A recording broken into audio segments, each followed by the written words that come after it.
இன்றே டவுன்லோட் செய்து உங்கள் ஃபேவரட் ஷோக்களை என்ஜாய் பண்ணுங்க.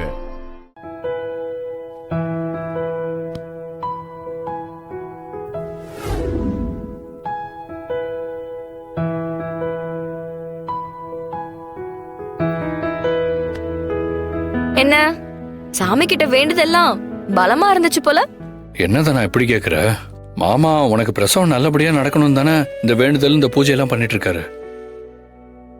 அவருக்கு நீ கர்ப்பம் இல்லைங்கிற விஷயம் தெரிஞ்சா நாம எதுக்காக இப்படி உண்மையை மறைச்சோங்கிறத அவர் அமைதியா புரிஞ்சுக்கிட்டு நம்மளை ஏத்துக்கணும்னு வேண்டியிருக்கேன். கதிர், எனக்கு நினைவு தெரிஞ்சு அப்பா ஒரு நாளும் இப்படி வேண்டுதல் வச்சு நேர்த்தி கடன் பண்ணி நான் பார்த்ததே இல்லை.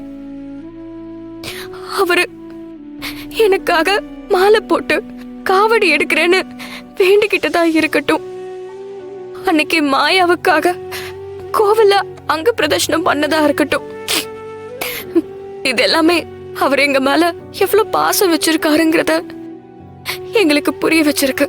அப்பா பாசத்துக்காக ஒரு கதை ஒண்ணு சொல்லுவாங்க.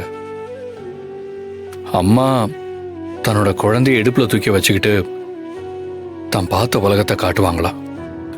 ஆனா அப்பா தான் குழந்தைய தோளுக்கு மேல தூக்கி வச்சுக்கிட்டு தான் பார்க்காத உலகத்தை கூட காட்டுவாராம். அதுதான் அப்பாவோட பாசங்கிறது.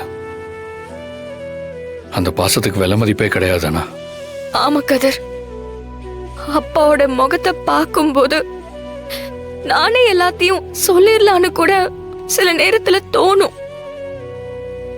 ஆனா ஏதோ ஒரு பயம் வந்து தடுக்குது கதிர்.